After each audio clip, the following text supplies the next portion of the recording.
Okay, why don't we go ahead and get started. Thank you all for coming. My name is Matt Baum. I'm a faculty member here at the Kennedy School and affiliated with the Shorenstein Center. And we are co-sponsoring along with Northeastern University this year's Misinformation Speaker Series. And before I introduce today's speaker, let me just put in a plug for upcoming speakers. So we have on March 27th, Letitia Bode coming from Georgetown. And then on April 17th, we have Dean Freelon from UNC Chapel Hill. And finally, the last speaker this year is Miriam Metzger from UC Santa Barbara, who will be here on April 25th.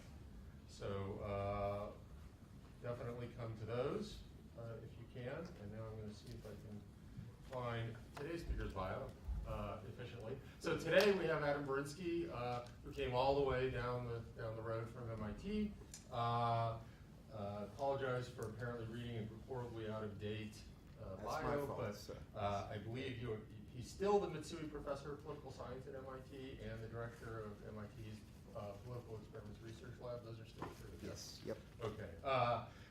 Adam is the author of a couple of really terrific books. In Time of War, Understanding American Public Opinion from World War II to Iraq, published in 2009, and also Silent Voices, Public Opinion and Political Participation in America, published in 2004. More recently, he's been, for a number of years now, doing a deep dive into fake news, misinformation, and political rumors, which is what he's going to be talking about today. You can see the talk title today, Rumors, Truths, and Reality, Political Misinformation in the Modern Day. Please join me in welcoming Adam Berinsky. Okay, got that. Great, thank you. So it's good I see only a few familiar faces here, which is good because you have seen this before. So apologies, Matt, David, and Jed. But hopefully for the rest of you, this will be new. I had hoped to have some new data to present today, but life got in the way. So, but I do want to spend some time talking about this project I've been working on for the last few years, and start with one of my early deep dives into this. And I started becoming interested in political rumors late in the summer of 2009. I was on sabbatical and was paying attention to some political news, and there was a lot of talk about birthers, right? It was Obama born in the US, and death panels, right? Did the ACA contain provisions that would ensure that we would kill people who are no longer productive in society? And I've been studying public opinion for my whole career. Oh, I'm sorry, I can't hear, okay. I've been studying public opinion for my whole career, but even I was surprised by these kinds of statements. And so I thought it'd be good to do a little kind of deep dive into this and figure out what's going on. So what I want to show you here is from the beginning. This was something I downloaded back in 2010, and this was the first of about 32 Wikipedia pages about Barack Obama, whether or not he was a citizen. So you can see in the upper right there is the computer-generated birth certificate that was under attack. People said that he wasn't really born in this country. He was in fact born in Kenya or Indonesia, and there was a long-standing conspiracy which involved forging birth records in local Hawaiian newspapers. Right? So on the face, this is preposterous, but it gained a lot of currency. So after a few years, in 2011, Obama released the long-form birth certificate, which is here. Right? So this is not the computer-generated version. This is the version from the records. And to me, it looks convincing, but if you Google Obama birth certificate, you'll see that lots of people claim that this is in fact a multi-level fake birth certificate. They say that it uses typewriter font that was not in use in the early 1960s.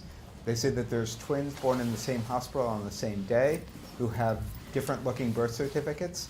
And if you deconstruct this using advanced methods, you see it's really a 17-layer PDF that's been constructed to make it look like Obama was a citizen when in fact he wasn't. So again, sort of find this fascinating, that in the face of truth, right, in the face of the birth certificate, why do people continue to believe this? And this is not just something that sort of emerges and goes away. It comes back again and again. So here's a slide This is Google Trends, right? So it's Google is Googling Google, right? So what are people searching for over time? You can see there's a couple big spikes in looking for Obama as a Muslim, which was another story that went around at the time. First when he was nominated in the election, but it keeps coming back again and again, right? Kind of comes in, never goes away. So really interested in why does this happen. Now, if this was just kind of fringe beliefs, that would be one thing. But starting about 2010, I started doing opinion polling to see, do people really believe this? What is the penetration of these rumors in the mass public? So let me start with a slide from, this is the New York Times poll that shows, do you think President Obama was born in the US or another country? So setting aside the Tea Party, just looking at this all, you can see a majority say that he was born in the US, 20% say another country, and 22% say that they're not sure. And I want to focus on this not sure. I'm going to be coming back to this, because this isn't just a simple like, oh gosh, I don't know. It inherently has skepticism in it. So in my surveys, I've done some follow-up probes where I ask people not only what do you believe, but why do you believe this? And a lot of the answers I get in these open-ended probes about the don't know answers are essentially, well, I've heard a lot about it. Where there's smoke, there's fire, right? So this isn't people who are just uninformed. These are people who are also potentially ill-informed and really want to think about the scope of misinformation. Now, this is something that's not gone away in the last few years. So I say the 2016 election has been very good for business, right? For whatever else, it's been good for the business of misinformation, right? So perhaps you've heard this rumor that 3 million votes in the presidential election were cast by illegal aliens. If you subtract them off, then it turns out that Trump actually won the majority of the popular vote, right? So it seems like Clinton won, but these are fake votes by illegal aliens. And this is InfoWars, so these are aliens, these are non-citizens. With InfoWars, you always need to be careful, right? This is not aliens, right? But now I should say that this is, often I give this talk and people say, well, doesn't this show that people on the right are idiots? And I say, well, it's not just people on the right, it's people on the left as well. So, so a rumor that was going around after the 2004 election was that Diebold, which manufactures ATMs, they also manufacture voting machines. They manufactured the voting machines used in Ohio.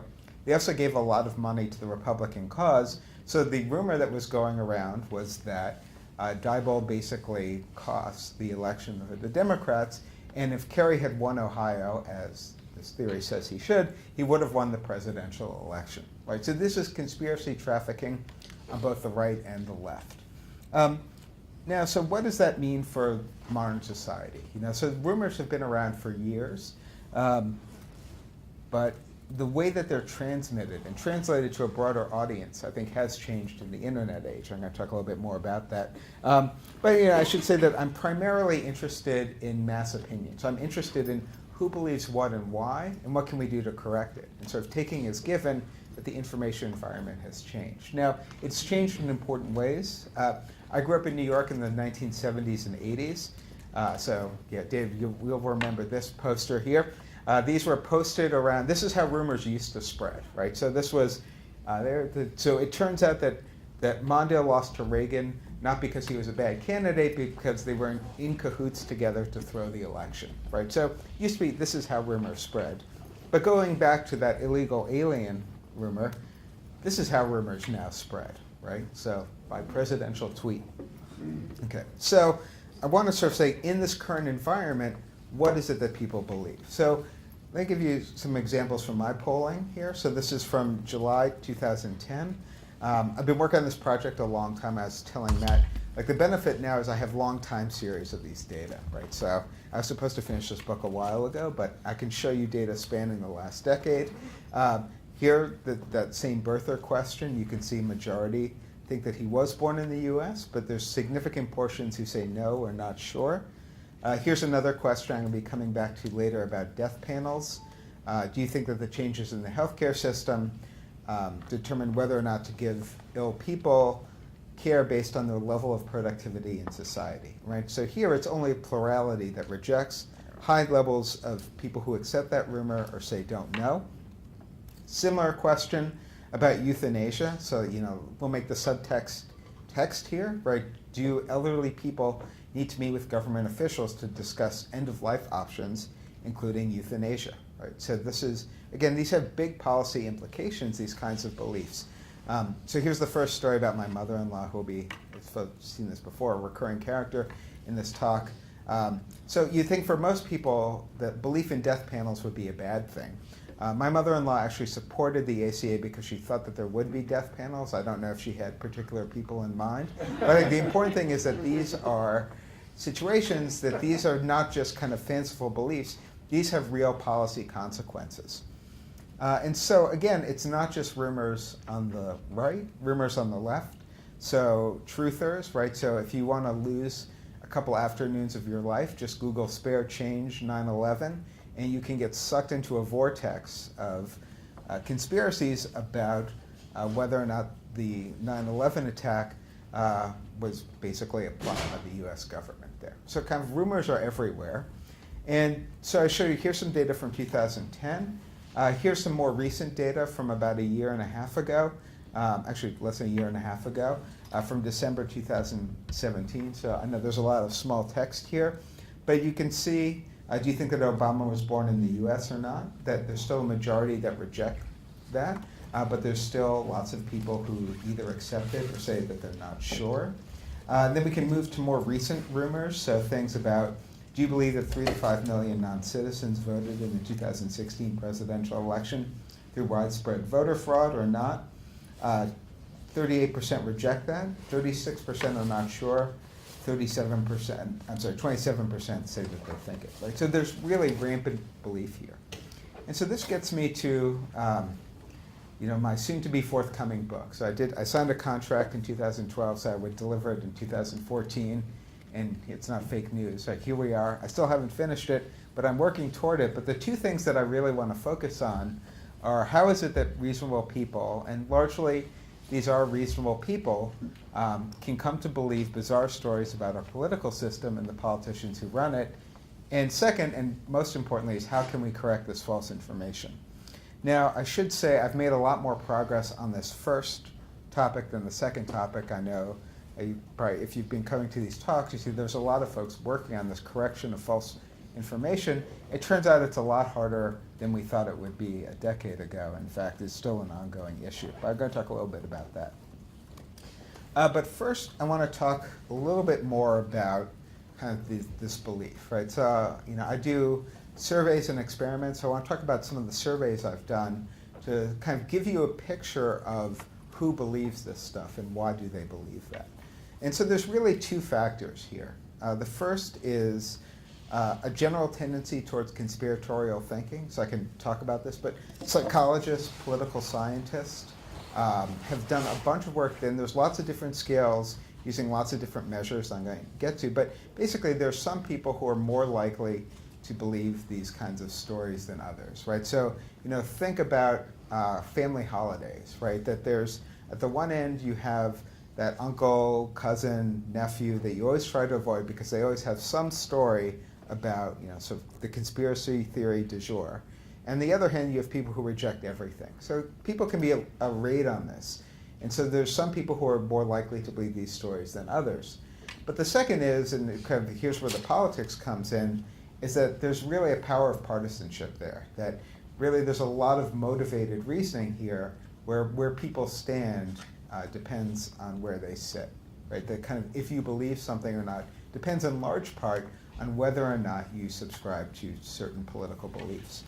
Now, I should say I'm going to take a little sidetrack here for just a few slides to answer a question that I often get. So I show all these surveys and people say, well, folks don't really believe that, right? They're just saying that because they want to say something bad about Obama or that they want to kind of have fun with the survey interview. And so, early in my project, I took kind of a year-long sidestep to see basically, do people really believe this stuff? And so the short answer is yes, they do. And I'm going to show you a little data. I have a paper about that I'm happy to share and talk about later. But I do a bunch of experiments where I basically try to incentivize people to reject these rumors, right? So you tell me you think that Obama was a Muslim. If I pay you to say the opposite, are you willing to give that belief up? And what I find is that even in this world in which I incentivize people to reject these rumors, that they still cling to them. So, thinking about what the object here is that we can think about endorsing a rumor as having two parts, right? That there's genuine belief. So some people genuinely believe that Obama's a Muslim, or they genuinely believe that 9/11 was an inside job, and other people just want to say bad things about Obama or bad things about Bush, right? So essentially what we want to do is we want to strip out this cheap talk, these expressive responses, from the survey responses to arrive at a measure of the public's true belief.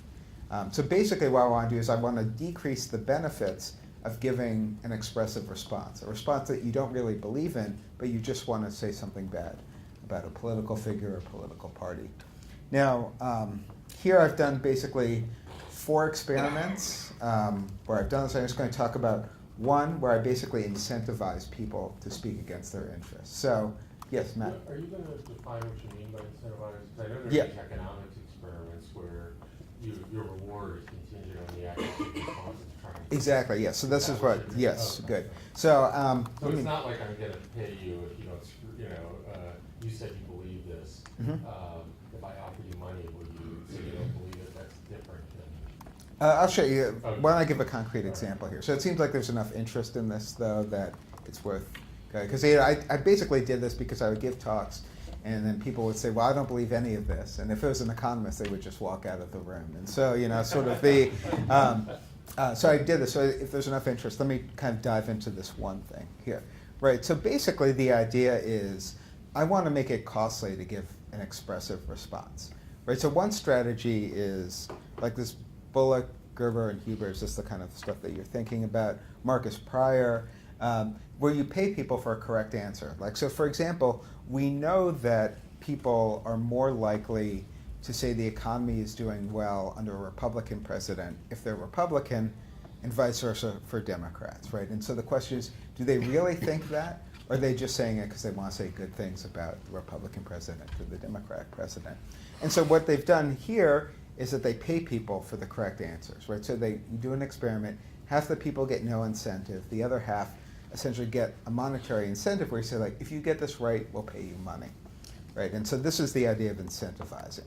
So this is, I think that this is good, but there's a missing piece here is that you have a possibility, maybe this is what you're alluding to, of a false negative, right? So if people know what the right answer is, they might state just to get paid regardless of what they believe. And so I should say, like, I'm not attacking these folks here, but in the realm of rumors, right? So you could be someone who genuinely believes that Obama was not born in the US, but you know that I, as the survey researcher, think that the correct answer is that he was born in the US.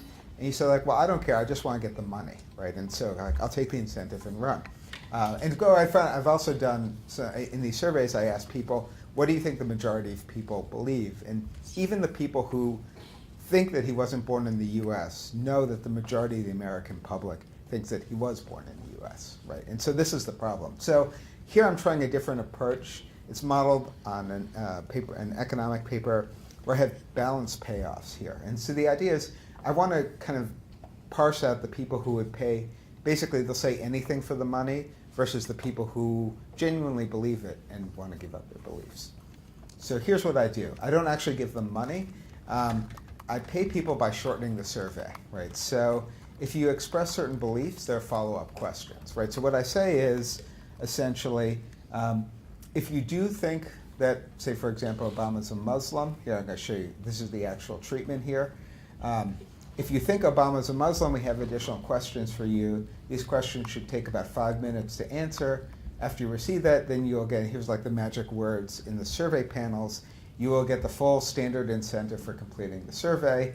If you don't, we can go right to the end of the survey, right? So basically, if you want to say that he is a Muslim, we are going to ask you a whole bunch of questions, otherwise we can just give you the money. Now, clearly for some people that would be incentive, right? So like, I just want to say bad things about Obama, but I mean, that's sort of capturing the true belief there. And so what here is that I incentivize essentially both ways. So let me go back to here. So essentially, I'm making it costly in terms of your time to say that Obama is a Muslim. And I use a balance design where I randomize both sides of the question. So some people I incentivize to say he is a Muslim. Some people I incentivize to say that he's not a Muslim, so I can get a baseline. So does that make sense? There. So basically, I want to kind of have. Now, it assumes that there's a symmetry, and as a reviewer helpfully pointed out when I was doing this, said like you're assuming a symmetry, and I said, well, yes, but I don't know what a better assumption is. So if anyone has an idea, that would be great because I'm still thinking about this. But here's what I find, and I'm just going to show you. The Obama's a Muslim here. So let's just look at those top three conditions. So I can either incentivize rumor acceptance, which means if you think that he's not a Muslim, I have no additional questions. I'm sorry, I do have additional questions for you. If you think that he's not, then I have no additional questions. I can incentivize rumor rejection, doing the reverse, or I could just have no follow-up at all. Okay, so does that make sense? I have a control condition, I incentivize acceptance, I incentivize rejection. So here's what I find among Republicans, right? So these are the people who I think would be motivated. If I have no follow-up, 44.4% say that he is a Muslim. Let's say I just was to encourage rejection of rumors, so kind of using just I pay you to say that he's not, it drops by about 3%. So you think like, wow, that's actually, that's a big jump. So it's almost 10%. But the problem is that it doesn't account for a baseline, right? So what about the people who already were inclined to accept that rumor? If I pay them to say that they accept the rumor, it's basically getting a measure of people who will say anything for money, or in this case, say anything for a shorter survey. And here you can find it bumps up. So if I can subtract that baseline off of it, I find that essentially there's no expressive responding there. And so I do a bunch of other experiments as well. And the bottom line is that I find that there is very little expressive responding. People really believe these things that they say. So hopefully I've convinced you enough that you'll pay attention to the rest of the survey data that I'm going to show you, that was the whole point of this exercise and the paper there. Okay, so assuming you believe me, who are these people who believe these rumors? So I ask a battery of 7 different rumor questions here, and I'm going to show you on the left, this was from 2010, but I've run lots of surveys. I find very constant, I'm going to show you some over time trends, that these things are very constant. So here, if I look at the number of acceptances, you can see that 30% reject all of these rumors, so these are moderately balanced. So it's the case, and I can talk more about this in Q&A, is that it's a case that there's more rumors on the right than on the left over the last decade. Now, is this a function of the fact that Obama was president and there was a reaction to that? There's a long scholarly debate. I'm just going to take it as given. So here I asked 4 questions implicating Democrats, 2 questions implicating Republicans, the 9/11 and the 2004 election, and then I have one which is a neutral rumor. So it's not non-political, but it's nonpartisan, basically saying, do you think that aliens landed in Roswell in the 1950s? And so here, of these 7 questions, on average, people accept 2 of them, and they say they're not sure about 2 as well. Right, so I think what's important here is it's not the case that there are a lot of people who believe a lot of crazy things. Now, clearly, there's some people who believe a lot of crazy things, right? So here we have about 1% of the sample accepting all these rumors. But so it's not concentrated among a small group, right? And so the reason I was interested in this is because it is the case that if you ask about any of these rumors, you'll get 30% of the people saying, well, yes, that's true. If you say, does the sun revolve around the earth? 20% of people say that's true. You say, are there witches? 20% of the people say that's true. So there's an assumption that's in like, oh, these are just the same people answering all these questions. And what this shows is it might not be the case that there's a lot of people who believe a lot of crazy things, but it is the case that there's a lot of people who believe some crazy things, right? So only 30% of the sample rejects all these statements, right? And so if I put these up, I've had this case where I've shown the list of the rumors, and someone will say, well, why is that question on there, right? I understand why all those other ones, but why are you asking about Roswell there? Or why are you asking about fluoridation, right? Because that actually makes a lot of sense there. And so that, again, this is kind of the point, that it is distributed.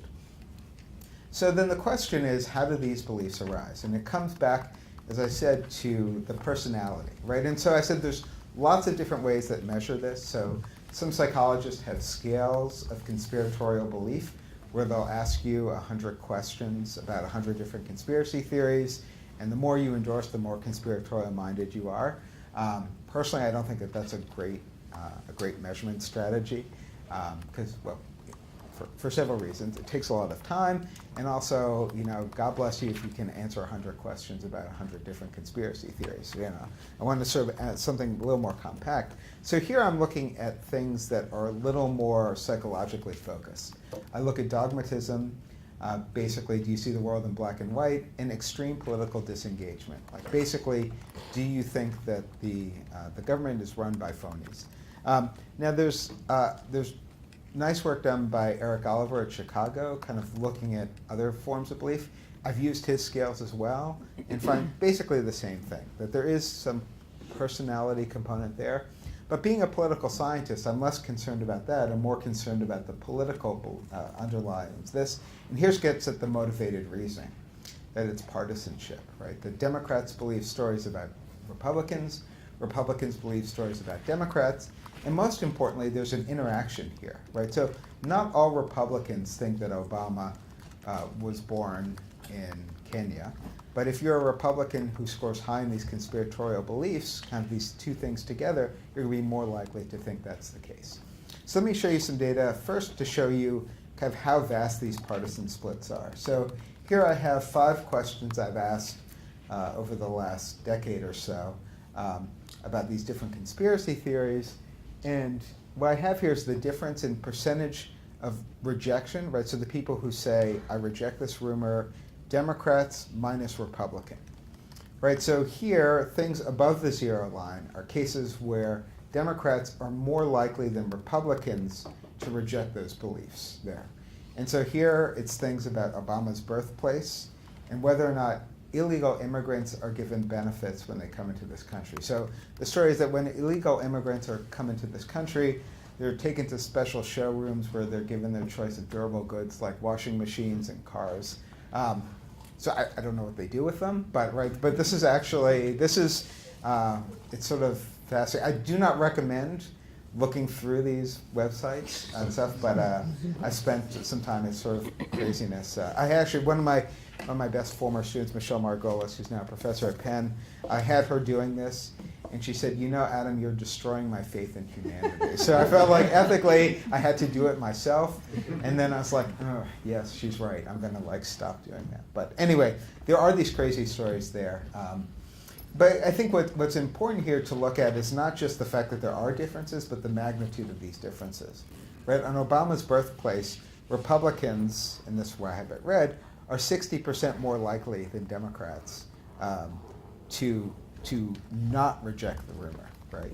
So Democrats are more likely than Republicans. So basically, Republicans hold those beliefs, but it's not just Republicans, right? If we turn to Democrats, was the 2004, was there election fraud? Was 9/11 an inside job? Democrats are more likely to accept those. That is, that they're less likely to reject.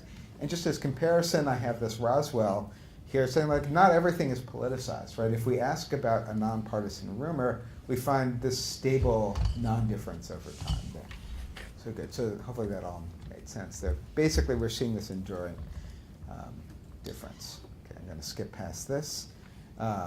This is just kind of to demonstrate that there is this interactive effect. So lines diverge, there's interaction. Okay, so last thing I want to show about the survey data, which I think is really fascinating, the experiments I was hoping to show today deal with this, is the effects of information. So looking at political information. So what I find is that political information, these are factual questions that people can answer about politics. So basically, do you know who the president is? Can you identify what office Steve Mnuchin holds? Right, so that what we found in political science is that people who can answer more of these questions are more engaged with politics. And so the idea is that if rumor is a form of misinformation, is the solution just more information? Like if only people knew more, then they wouldn't hold these beliefs. So I'm going to show you some experimental evidence, but I want to show here this conditional relationship of information. So this is just observational. I'm not claiming that this is a causal story here, but it's very interesting to look at the interaction between political information, measures factual knowledge about politics, also proxies political engagement, and rumor holding. So let me lump everything together on that first survey, right? So that 7-question battery. Here, if I split up political information into low, medium, and high, you can see that people who have more political information are more likely to reject rumors, right? So this is a normatively good story, right? Great. What happens if I split it up by the partisanship of the respondent? I'm sorry, not of the respondent, of the content of the rumor. Right here we can start seeing some differences, right? That there's a positive relationship, but it's stronger among rumors about Republicans. So these are things like the 9/11, the 2004 election, than it is rumors about Democrats, death panels, Obama's citizenship, right? So you can see that there's some difference there. The real difference is when we break it down not just by the partisanship of the rumor, but the partisanship of the person responding, right? So on the left I have Democrats. The more politically informed you are if you're a Democrat, the more likely you are to reject the rumors regardless of their content, right? There's positive slopes there. Among Republicans, the more informed you are, the more likely you are to reject rumors about Republicans, but it looks like you might be slightly more likely to accept rumors about Democrats, right? So what's going on here, highly informed Republicans, highly engaged Republicans are more likely to believe rumors about Democrats than low engaged Republicans. Right, so this is just one data set. So I have here, so that you can tell I didn't do these graphs because they look pretty. This is here Republican-based rumors, Democrat-based rumors, moral and religious rumors, so things about evolution, and then neutral rumors, things like the Roswell rumor. Yes, kind of breaking it up. You can see again, we see the same pattern here. That basically there's difference in the slopes, in the intercepts, right? That Republicans are more likely to reject rumors about Republicans, Democrats more likely to reject rumors about Democrats, right? We saw that early on. What's interesting here is that there is a difference in how, in political information levels, the engagement with politics affects rumor rejection. That here it's not a negative relationship, but highly informed, highly engaged Republicans are no more likely to reject rumors than low engaged, low informed Republicans. And so what I'm doing is I'm wondering, is this a function of the information environment, right? That Republican politicians talk more about rumors, and that's why, if you're a Republican, you pay more attention. So I'm doing some content analysis and also doing some experiments where I try to have not a neutral setting, but a setting I can control to see if I ask the same rumors about Republicans and Democrats in a controlled setting where I make up my own rumors and then I properly debrief people right afterwards, of course. I can see, I want to see, is it about the information environment or is it about the people, right? So observationally here, I can't tell, but my sense is it's more about the information environment and how people navigate that. Okay, so it's like 15 more minutes, is that? Yes, yeah, okay, good. So let me show you, I'm going to show you a little bit about the second part. I did want to spend some more time on that first part, but think about how can we actually correct rumors. Now, rumors are sticky, right? That it's really hard to correct rumors. Rumors are also prevalent, right, as other talks in the series have talked about. And so I think that the most the most obvious thing is to correct fiction versus fact, right? So think about it as playing like whack-a-mole. You see something that's incorrect, I'm going to correct that information, I'm going to move on to the next thing. Now it turns out that this works a lot less well than we would like. And so what I've been focusing on is thinking about source credibility, right? So credibility not as an expertise, but as in speaking against your apparent interests, right? So basically, we want to take partisanship and turn it on its head, right? And so thinking about motivated reasoning, just as Republicans are more likely to believe rumors about Democrats, what happens if we have Republicans doing the correcting as opposed to some neutral arbiter? So I'm going to talk a little bit about that. But first I want to show you kind of the scope of this problem, why it's so hard, is that corrections fade over time. I'm going to start with a real-world example. Back at Obama's birth certificate. So this is one of my favorite campaign buttons from 2012, right? Made in the USA, and there's the supposed birth certificate underneath. And so this happened in April of 2011. Obama said, fine, here's the birth certificate. Let's stop this. And what I was interested in is like, well, what effect did that have on the mass belief? So I had just been in the field with a survey before that saying, asking, do you think that Obama's a citizen or not?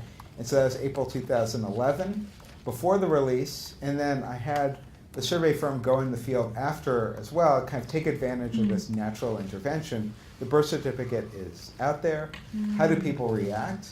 And so initially it looks like good news, right? That the percentage of people who accept that he is a citizen increases by about 12%.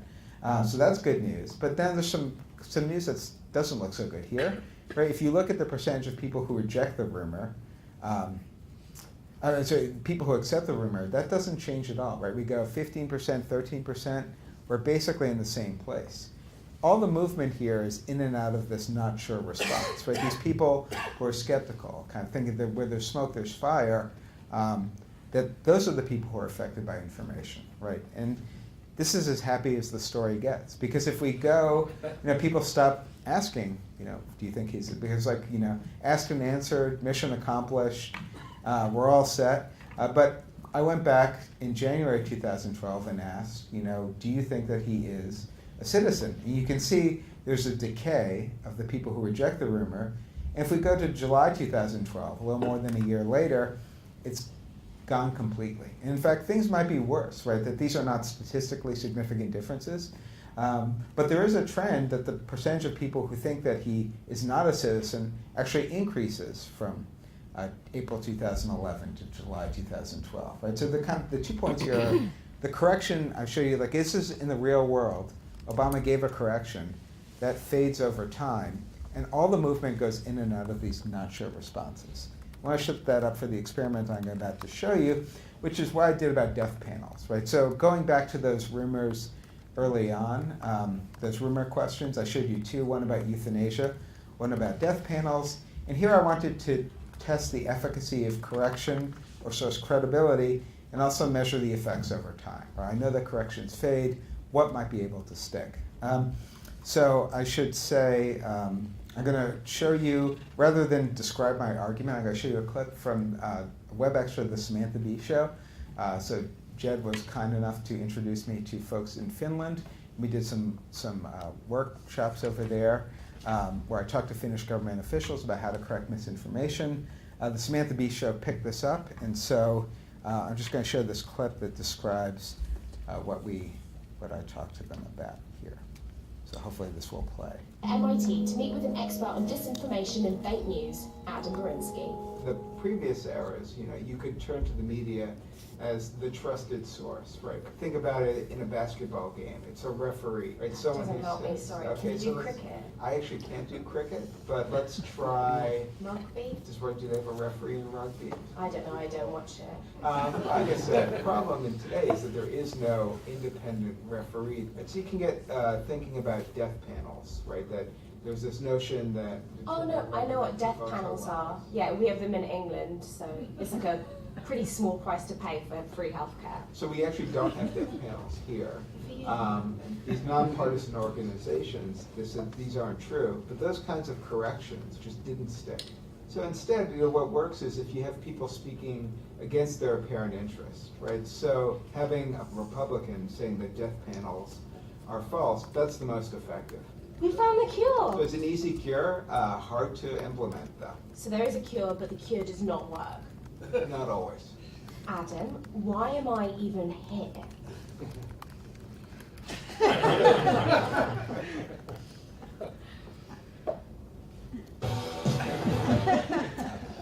So the basic argument there is that when we think about appealing to authority, we think about nonpartisan appeals, right? So bring in a fact checker, something like Snopes.com. And what we found is that this is not always the most effective. So for example, talk about my mother-in-law again, She used to forward me chain emails, but she's of an age where she sends chain emails. And there would be these rumors, and I would say, no, KT, that's not quite right. Here's a Snopes.com website where you can get the information.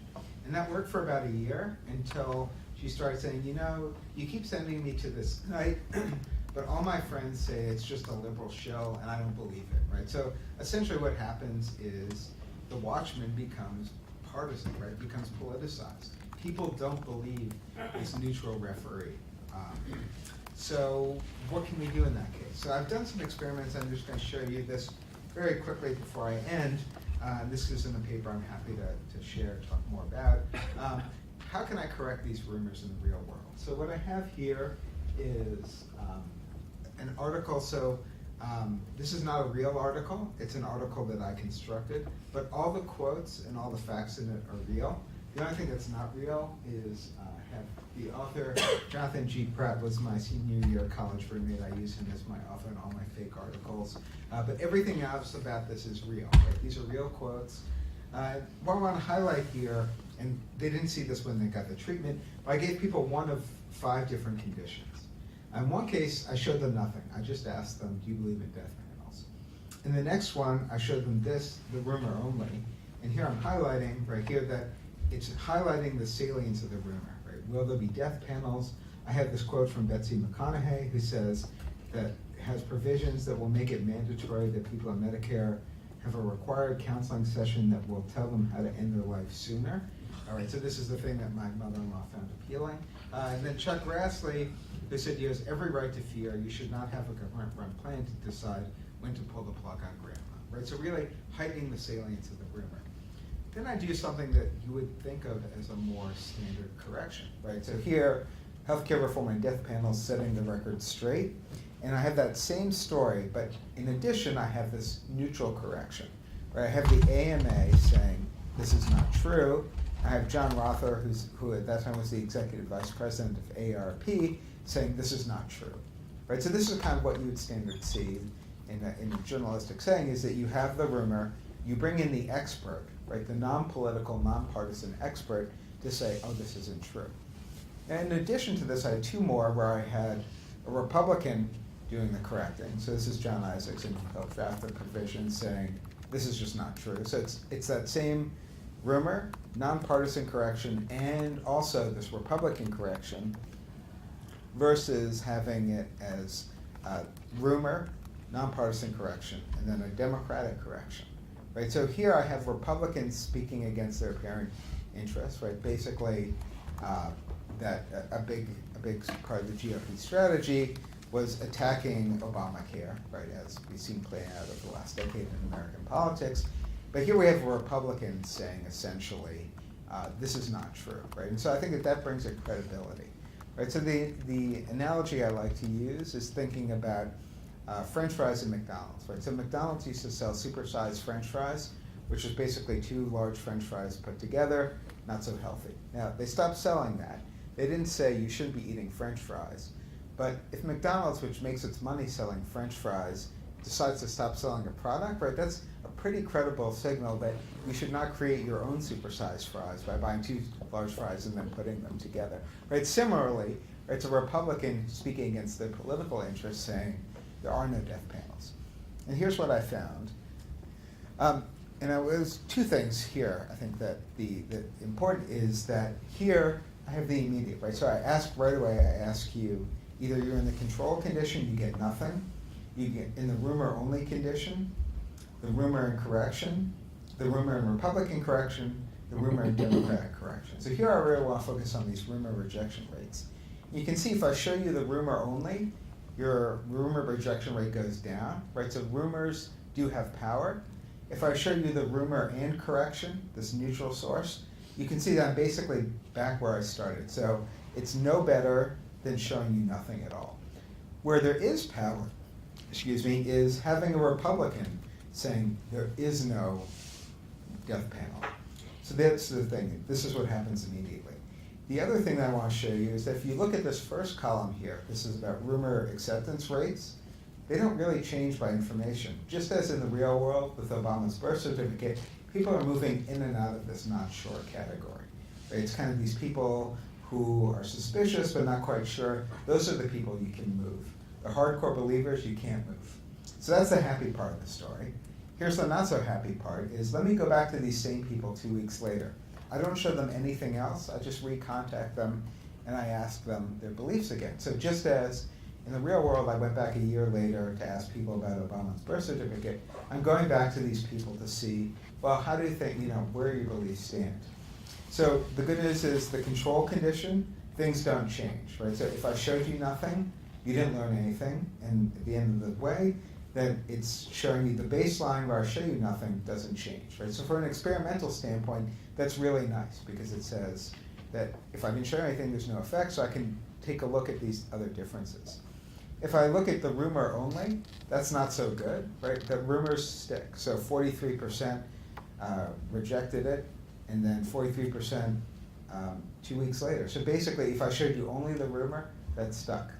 What didn't stick is if I showed you a rumor and correction, right? So let's say, right, in the immediate case where I showed you nothing, the rumor and correction put me back at baseline, right? So that is just as good as showing you nothing. But 2 weeks later, it's worse than showing you nothing, right? Because I showed you the rumor, I corrected it. You're worse off than that control condition. And even in the case where I have this effective rumor and Republican correction, what I find is that it fades, the effect of the correction fades about 8 to 10% across the board, and even there, you're back where you started. Now, one thing I was interested in potentially doing was tracing out kind of the decay of this. So I show you, here's immediate, here's 2 weeks later. I thought about going back a month later, and then I was talking to a colleague who said, oh, you're going to be that guy, here's that rumor guy again, right, asking me about this. So I was worried about reactivity. But I should say that I've replicated this finding about the decay of the correction in a bunch of different studies, and not just myself, but other folks as well. So I think that this is a real solid finding. Okay, I'm going to skip this next part here, but this is also in this paper, happy to talk about, and just wrap stuff up here. So, what have I learned over the last 10 years, and what should I be putting in my book, is that basically rumors are driven, the acceptance of rumors are driven by predispositions and partisanship, right? That it's this combination of conspiratorial dispositions and political motivations that lead people to accept or reject these rumors. I also found misinformation is sticky and hard to stop. I thought going in, it's like, oh, this is great, I'll come up with some solutions and I'll move on to the next project. But here I am 10 years later in an ever-growing field where we're finding that actually things are getting worse and not better. But I think that kind of what I do think is that if we can find credible sources to counter misinformation, that could potentially be helpful, right? And so non-political is not the most effective, right? So finding these independent sources like Snopes.com, factcheck.org, I'm not saying that they shouldn't do their work. I think it's really valuable to have some measure of truth and authority out there, but to think that this truth and authority would be self-correcting, right? That just by releasing it, we're going to solve a problem, I think it's very clear that that's not going to happen. So, I'm continuing to do this, looking at real-world applications, still working on developing corrective techniques with folks at MIT and folks here. And so this is a problem that's not going away. So I guess that's as happy as I get, right? So we're trying, it's not going away. Is it getting better? Probably not. So good. Business is great. Right. Bad for democracy, good for business. So yes, good. Thank you. Okay, so if you could raise your hand with questions, if I could ask you to identify yourselves and use the mic, which we need so that the audio makes it to our video recording. Thank you very much. My name is Marcel Dugatz. I'm a Newman Fellow. It's kind of scary to understand all this. And in particular, I think the foreign powers like China and Russia is using this misinformation to spread rumors and influence our democracy here as well. So my question is, you kind of answered that there's no solution, but maybe you can actually go deeper and maybe find at least something that can work specifically against this kind of malign activities. I know that there is a Stop Fake in Europe. There's a couple of other organizations that they're trying to correct information. You said correcting doesn't work really, so what can we do with this? Yeah, no, I mean it's an excellent question. But I think that kind of, I've given talks to different audiences. I've talked to the Democratic Congressional Caucus a couple of years ago, right after the election. I've talked to other media groups, I've talked to tech companies. And I always say, I know you brought me here because you want me to say, here's the 4 easy things you need to do to solve the problem. I said, I'm not going to do that, right? That's just that's not true. And anyone who says that they can is selling you snake oil, right? And so I think that's an important fact to realize, focusing on the things that you think should be self-evident, right? So if there's bad information out there, let's just get good information out in circulation, and that will correct the problem. I think it's just important to recognize that that doesn't work, and that's an important first step in thinking about how do we design information campaigns that could work. So here I think it's not a one-size-fits-all, but I have this example about Republicans and death panels. There's also been I haven't done this work, but people have extended this framework to think about climate change, thinking about voter fraud, and there's very promising that if you have unlikely sources conveying the information, it's more effective. So for example, there was an experiment done where you have these claims of voter fraud, and they use as the corrector Breitbart News. And so Breitbart said this isn't right. And there they found it was effective. So that's great. But the problem is that they had to make that up because Breitbart didn't say that in the real world. And so finding those people is going to be difficult. I found it here. I think it's just being creative. So I've also been talking to medical organizations about, sort of how do you fight vaccine hesitancy? As we know, this has become it's become a bigger and bigger problem. I say, you don't want to have doctors saying, you do want to have doctors saying that people should get vaccinated. But if you're an anti-vaxxer, you think they're just in the pocket of big pharma, right? They're just saying. But let's say you had a mother and a child with autism saying, you might have heard that vaccines cause autism. That isn't the case. And so there's some testimonials about mothers of kids with autism who say essentially this. There's other testimony of people who don't get the flu shot when they're pregnant, and then have babies born with birth defects, and basically these testimonials coming from people who don't have a stake in the game in the same way that you might think that doctors would or politicians would. So I think being creative about that strategy is important, but what I really push up against is the notion, and it makes a lot I'm an expert, I'm a professor, I believe in knowledge, I believe that knowledge should be correcting, is that's just not how the world works. I think kind of getting past that and thinking more creatively about strategies that would work, I think is an important step. So I guess that's not positive, but at least it's maybe slightly hopeful, which is I think the best I can muster. My name is Mirdam Barani at Harvard Advanced Leadership Fellow. Question I had is, have you looked across liberal democracies and is the result consistent? Or have you just looked at the U.S. situation? So I should say I'm an Americanist, so I study American politics. That said, I've talked to lots of different audiences. I've talked to folks in Finland. I've given presentations to groups in Spain, Latin America as well. And so I think that kind of what I would say is that what people tell me when I give these talks is if you think that's crazy, let me tell you this story, right? And so basically, these rumors, these political conspiracy theories are present everywhere. So I'm not a subject expert, so I can't say that oh, this is here. But these processes are about human nature, right? So why are rumors spread? That there's evolutionary psychologists who say, right, that there's a reason that people find these appealing. There's cognitive psychologists who look into this. So there is something fundamental that's more than just the culture of crazy America, that people are crazy everywhere. And I think that you can see as you alluded to, that the the Russian disinformation campaign suggests that this is something that is not just present elsewhere, but can work in similar ways to the way that it's worked in this country elsewhere.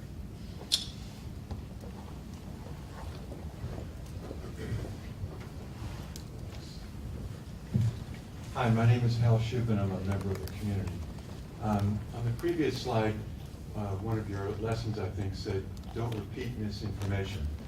That really caught my eye because I came in believing that anyway, so it's just reinforcing things I already believed. But I came across that first reading George Lakoff's work, the linguist who writes about framing.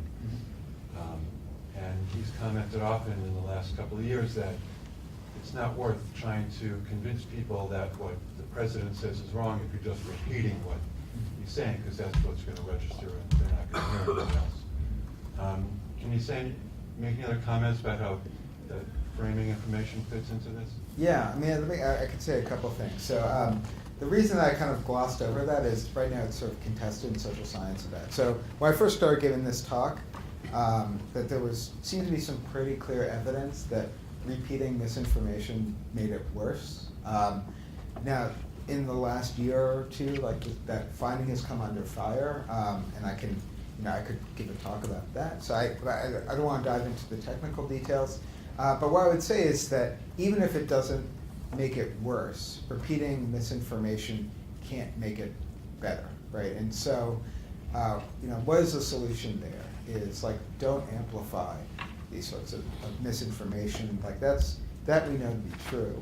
The second is, think about strategies about how you correct it, right? So, one question I get is, well, how can I correct misinformation without acknowledging the misinformation, right? And I would say a lot of it is about strategy. So think about things that Trump has said about the 3 to 5 million illegal immigrants voting, right? That this is based on an extrapolation from an academic study that has been discredited, right? So this is a case where he's drawing his facts from something that has been discredited.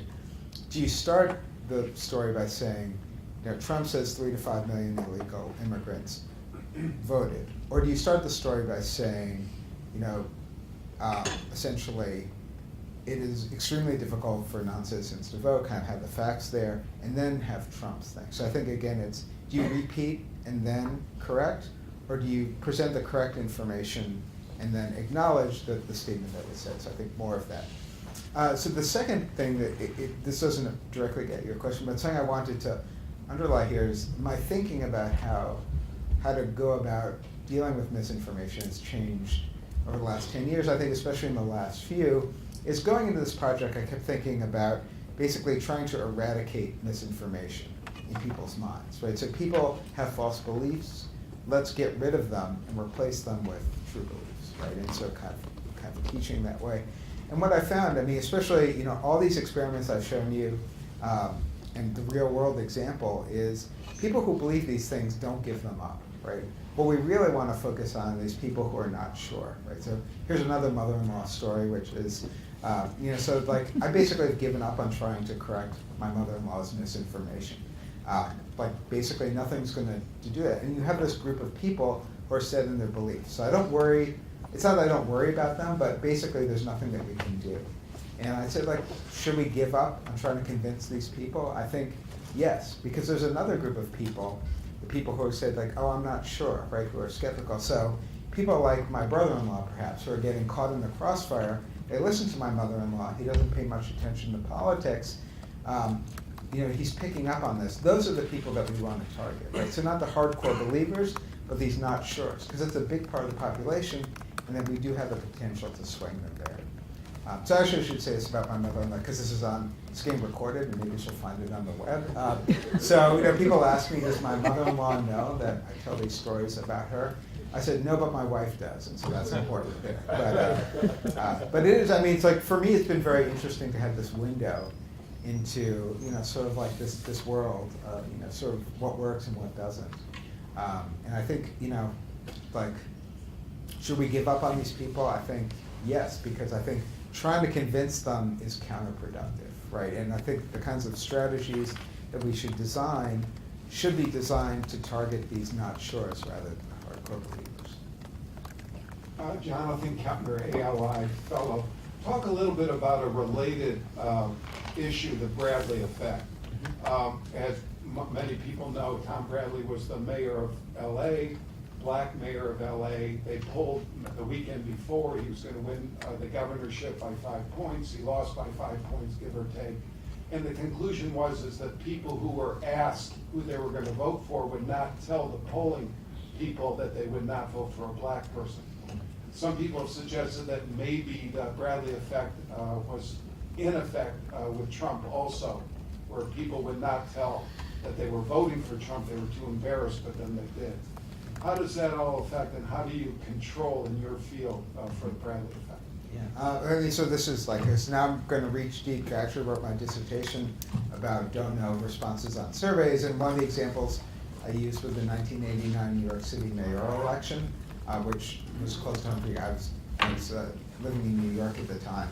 And they're basically, that people wouldn't lie and say like, oh, I'm going to vote for Giuliani over Dinkins, but they just say like, gosh, I'm not sure how I'm going to vote. And so there's a long literature that I've been involved with. But to bring it back to this question about Trump, were there shy Trump voters? Alex Kopic, who's at Yale, did some nice studies, basically asking, using the techniques that I and others have used to kind of try to pull apart whether or not people were saying that they weren't sure, when in fact they knew. He finds that there were no shy Trump voters, right? And so basically saying that the polls were as they were.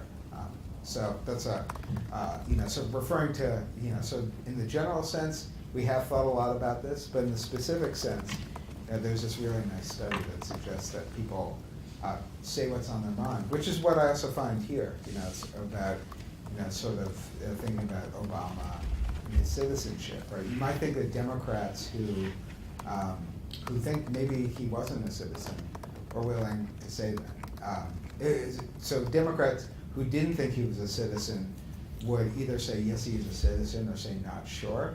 And I find that that isn't the case as well. But people are remarkably willing to speak their mind, both in public and in public opinion surveys, which is something that's been a big, I wouldn't say a big change, but thinking about political rhetoric over the last decade or so has changed. I'm Lisa McPherson, another Advanced Leadership Initiative Fellow. As we really gear up for a 2020 election cycle, what coaching would you have for the media on what they should do differently for this election cycle to avoid not sure voters from being influenced by rumors and misinformation? Yeah, I mean, that's a great question. So again, I guess I'm going to retreat to the, I don't have answers to anyone who tells you what they are there. So, but that in mind, I think that there are strategies. And again, I think it's focusing on recognizing what, at a normative level, what you think should work, and at an empirical level, what doesn't work, right? So again, I talk a lot about fact check organizations, and I feel bad saying, I don't want to say that they're not valuable, because they're incredibly valuable. But the problem is that they've become politicized. I was on a panel about a year ago with someone from Fact Check, Oregon. She said, yeah, our internal research has shown that Republicans don't believe us anymore. So that doesn't mean that they shouldn't do what they do, right? That this is important to have some record of the truth of the facts, but we shouldn't think that everyone is necessarily going to believe them because they're an independent authority. So I think, sort of being more creative about how to relay facts, and just really, I think, if you remember nothing else from this talk, I think just recognizing that the facts are not self-corrective.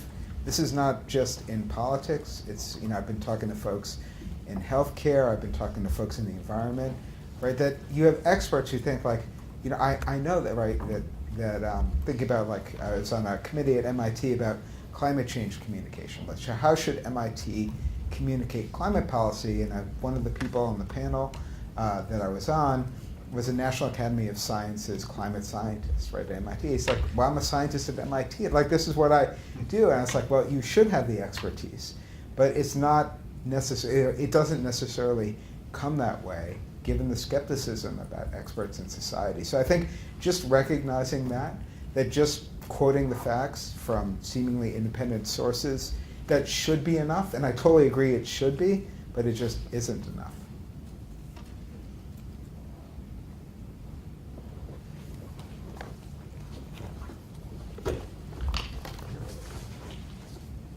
Thank you. I'm Mary Ellen Kloss. I'm also a Neiman Fellow.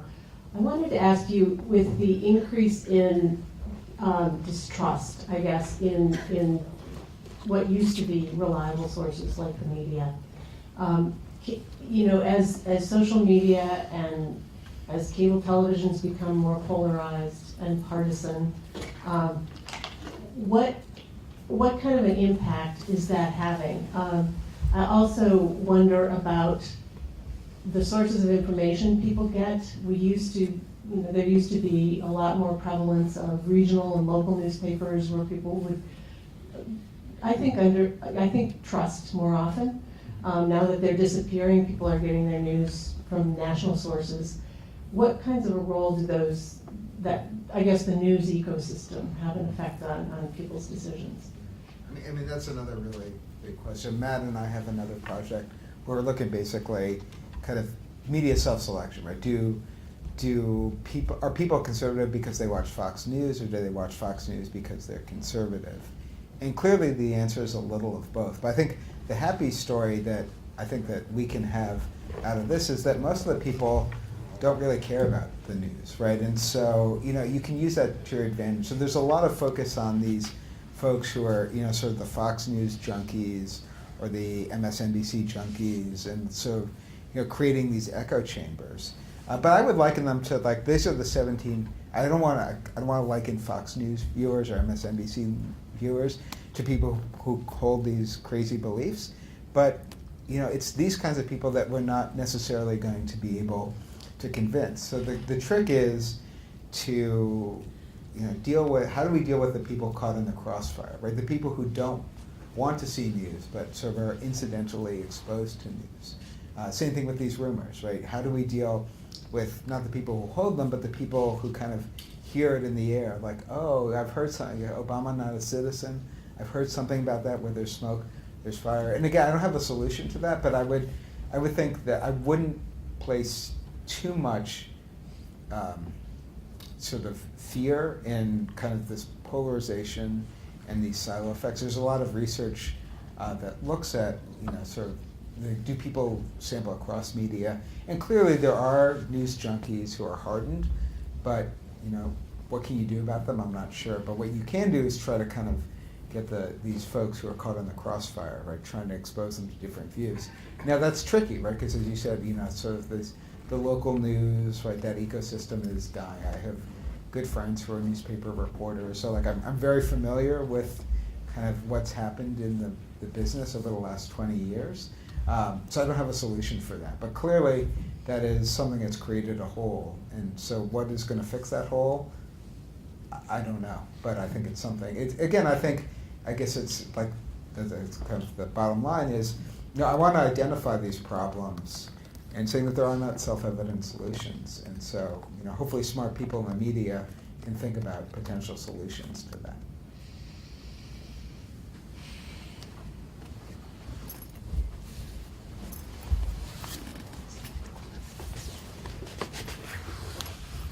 Hi, Rob Farris from the Berkman Klein Center. Thanks for the great talk. I was pondering the last bit of your presentation in the unstickiness of the euthanasia thing. And it feels to me a crucial question to this is what happened to these folks in that intervening 2 weeks. You don't have any idea who went looking for further corroboration or not in that time or not. Yeah, no, I mean, so the question is, right, so I think this is a fair question, is once they were exposed to this, right, did it change their information-seeking behaviors, right? And so I guess one thing I would say is, like, that's interesting in and of itself, you know, like I have the treatment, it gets released in the real world. Some people will look for it, other people won't. So, I mean, that would be an interesting follow-up experiment to see, are the people who are looking for corroboration, do they actively seek sources that meet their views, that don't meet their views? But I think what I would say is that my guess is that most of the people probably didn't think about it in between the first wave and the second wave. You know, again, that there's a small set who did, and that maybe they would, you know, sort of drive the results. But again, it gets to the most of the people most of the time don't think much about politics, and so they got exposed to it, and then 2 weeks later went back and they forgot about it, right? Unless it was just the rumor, in which case that stuck. But I think that's a really interesting question. The nice thing about just the way that we can run experiments today as compared to, say, 20 years ago, is that we can trace that kind of information seeking. Actually, Matt and I keep plugging this project, Matt and I, but kind of looking at, through YouTube, kind of like information seeking and how that might affect people's long-term opinions. It's so I'd say, like, really important question. I think on average, it probably had no effect, but that on average 0 or very small conceals great heterogeneity that would be really interesting to trace out in the real world.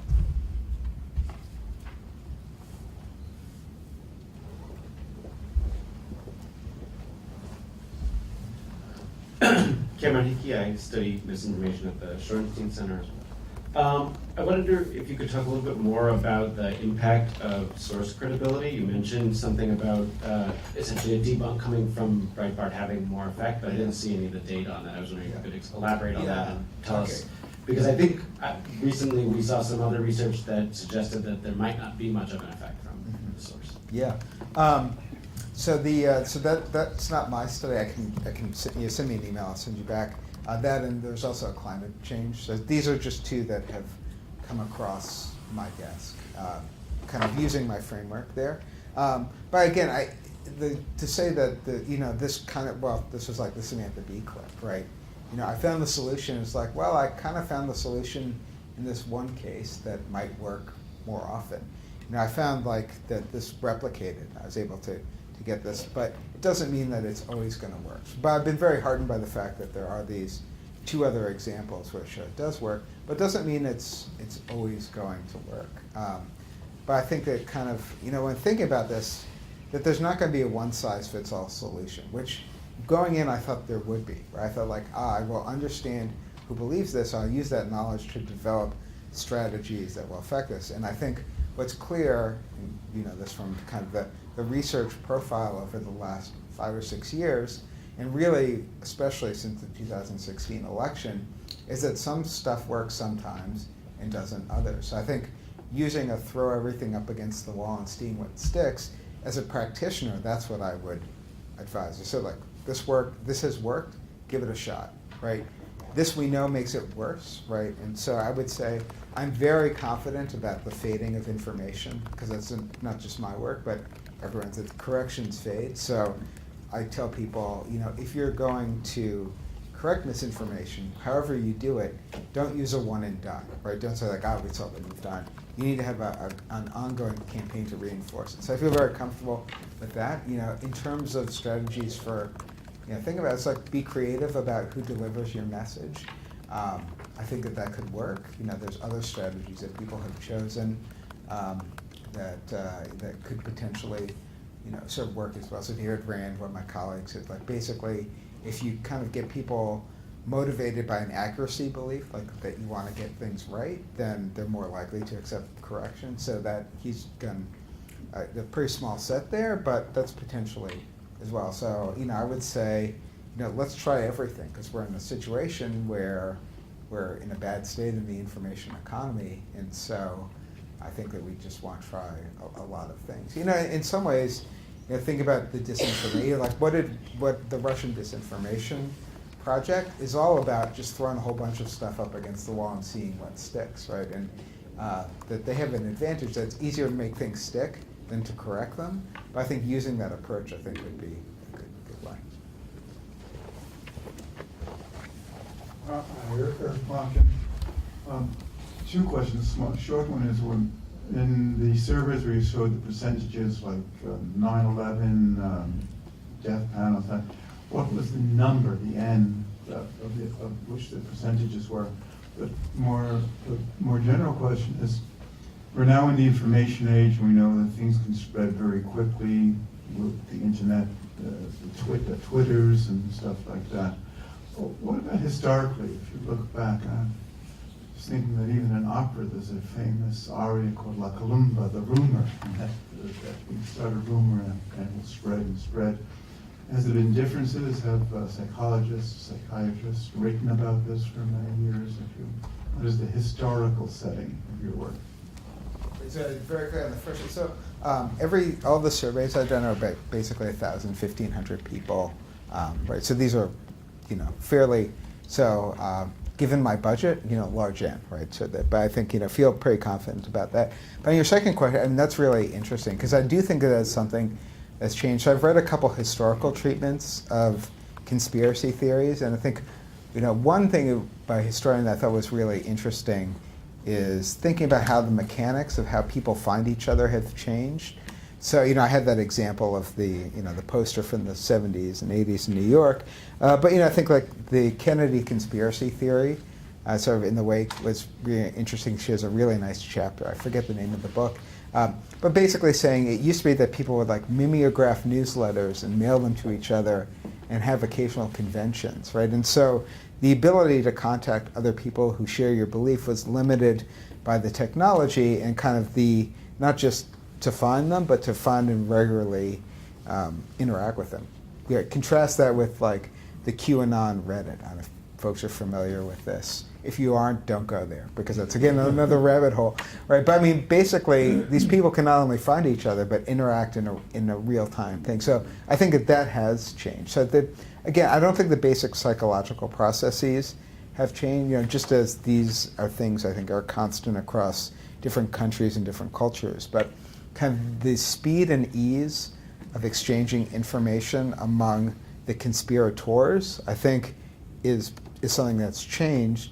And the more chatter you have about it, so the more people are incidentally exposed, right? So with the QAnon, the New York Times over the summer ran a story about QAnon. Like, would we have seen this, 30 years ago?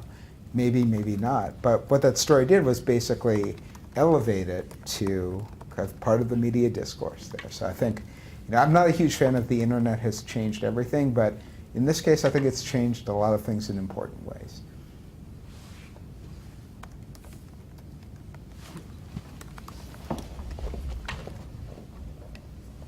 Good morning, I'm Alejandro Céspedes from Lima, Peru.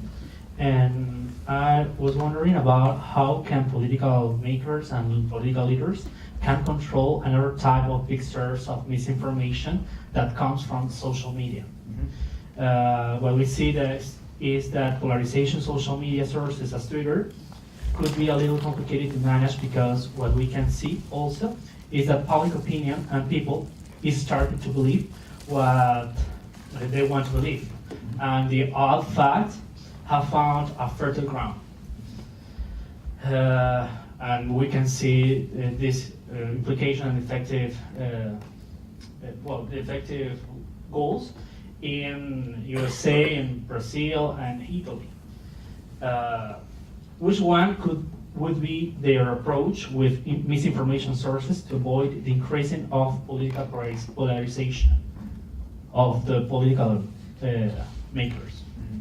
Yeah, I mean, I think it's kind of builds on the last thing that we were just talking about. It's like basically, thinking about information exchange, that social media is part of the revolution of the internet that's changed how people not just seek information, which I think is kind of the part of your question, but have how people are incidentally exposed to that information through conversations that they see on Twitter, right? So I spend a lot of time on Twitter.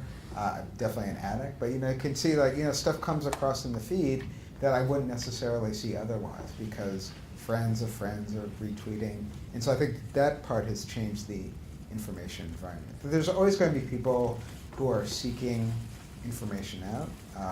I'm not as worried about those folks as the people that basically it generates this noise that it kind of sucks everyone into the vortex.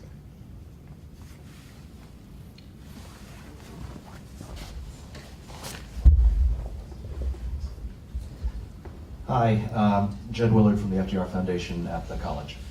A number of democracies in Europe have turned to education as maybe not a panacea, but at least part of the cure for their misinformation plague. mostly coming from their neighbors to the east. Do you believe that media literacy and critical thinking skills are a kind of vaccine against misinformation and disinformation? Well, first let me say I'm impressed. You've probably seen this presentation like 15 times, Jed, so I'm impressed that you have a question. But in terms, I mean, you've heard me talk a little bit about that. I think that, you know, again, it's not, just like with fact checking, it's not bad, right? I mean, I think it is important to kind of give people critical reasoning skills to try to kind of teach them how to approach media. But is that going to solve everything? You know, I don't think so, just because I think a lot of this runs against the kind of the rational standpoint of, you know, sort of how do people process information? And we can teach them how they should process information, but, you know, give them a conspiracy, a hot political story. You know, there's a reason that rumors have been around forever. You mentioned the opera, right? You go back to, you know, early colonial period. This is a book I just started reading. The fun thing about studying conspiracy theories is I get to read a lot about conspiracy theories, but, you know, sort of that there was a lot of the, you know, sort of the grievances aired in the Declaration of Independence arose from conspiracy theories, and there's a lot of conspiratorial thinking. So, I mean, you can teach people to be rational, but to recognize that that's just not going to be enough. So I guess I would say that it's definitely, you know, like, give it a go, right? But to say like, oh, this is going to solve all our problems, I think is overly optimistic given what I know about political cognition.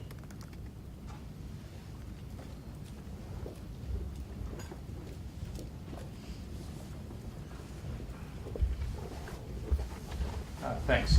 Don Fallis, Northeastern. Another solution that's been proposed is to help people find out which sources are credible and which sources are not credible, you know, presenting their track record, what their methodology is, and so forth. Does this just get trumped by the partisanship and the conspiratorial thinking, or do you think this has got a role to play? Well, maybe the question is like, who does that judgment making? I think that's what it comes down to, right? So, you know, it's kind of like a meta level, right? So you could say like, oh, it'd be great to have, right, these news organizations rated in some way. And the question, well, who does that rating? And so, you know, just like it's great to have Snopes or factcheck.org to kind of to have these ratings of the truth. But if you stop believing the organization ability to do it, so like my mother-in-law, or, you know, basically from my discussions with the folks at FactCheck, kind of that they recognize that people on the right don't listen to them. And so you could have these ratings, but you need to have a situation where everyone would believe the person doing the ratings, and I think it's really hard. So again, I think it should be done. Like I'm more cautious now than I was a few years ago talking about this, because I don't want to say that we shouldn't have the pursuits of truth or accuracy or expertise, but just kind of recognizing it's not just the judgment, but how that judgment gets bundled in with a particular position, right? So like if we had the New York Times rating the accuracy of different media sources, right, then you have a big segment on the right who wouldn't believe this, right? Same thing, you know, if you have Breitbart doing that, then you have big folks on the left, right? And the problem is that there is no independent organization that everyone would agree, aha, this is the arbiter of the truth. So I think in theory it would be fantastic. And I could be wrong. Maybe there is an organization that would be recognized that could exist, that could do this. But given how, you know, think about the reputation of social media companies among conservatives over the last few years, right? Given that even they are getting kind of labeled, you know, sort of biased, then I just don't know what's left to do that. Other questions? Okay, so can I, actually more of a comment, ask your comments. It seems to me as I'm thinking, and as you know, I've thought about the credibility question once in a while, but it seems to me that the problem is that you have a paradox built into this, which is that people are using the conclusions of the source to evaluate the credibility of the source. So it's not that, I look at you as a neutral arbiter. I look at what you say, and then I decide whether or not you're a neutral arbiter. Right. And the only thing that would weigh against that would be sufficient information regarding your, prior information regarding your neutrality or shared interest or something like that. And if you think of those as kind of converging dimensions, you'd say that study with Breitbart, but of course it's absurd to think that Breitbart would do that. So you start to approach, Republicans who speak out against Trump, the never Trumpers, Right. have been largely delegitimized by the party because they're not Republican enough, and this is revealed by virtue of the fact that they're against Trump, never mind what they did before. So it seems like you rapidly approach a null set. Yep. And any organization that's out there that you can imagine, it has to fall into one of these two buckets. It either has an overwhelming amount of prior information suggesting that it shares the interests of person whom it's trying to correct, in which case the odds of it being willing to engage in enterprise are approach zero. Or it's somewhere in between, in which case by virtue of entering the fray, it's going to be reassessed as biased against me, and so therefore ineffective.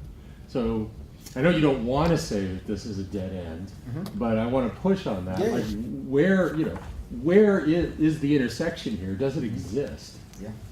We're out of time, but thank you. No, I mean, that's an excellent point. And I guess, so when I started doing this 10 years ago, I didn't envision the never Trumpers becoming completely dismissed because they speak out against him. So, I mean, I share that view, and I'm not really sure where we go next. So I think that, so I've been talking more people in the medical world because I think maybe I can make a difference, right? And so they're thinking about the use of celebrities, kind of use of, and so maybe thinking creatively beyond politicians, right? It could be a route, but I guess again, I just wanted to if my only contribution to this enterprise is saying the facts don't correct themselves and you can't just produce truth and it will be self-correcting, which is something that maybe people are realizing now, but I think when I started this, they weren't,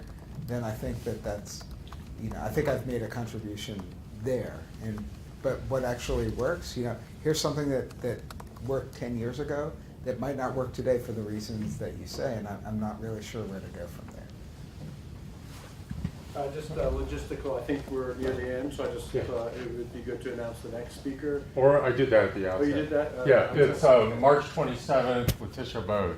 Yes, speaking, her work is on communication, information technology, and how people acquire information about politics. And So come. so please come. Yeah, should be great. Okay. Thank you.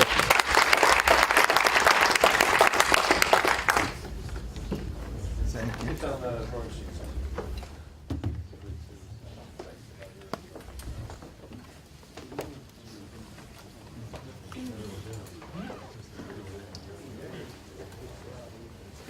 Yeah, no,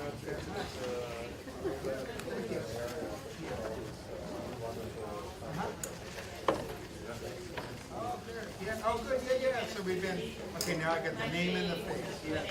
Good, yes, no, good. Well, I'm happy to do that. Do you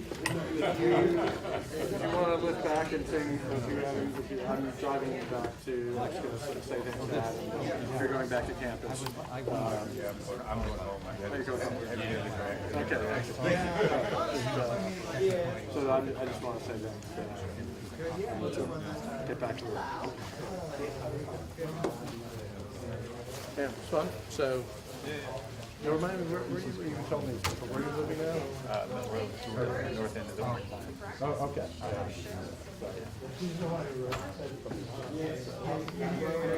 That's cool, I like it. We'll follow up on our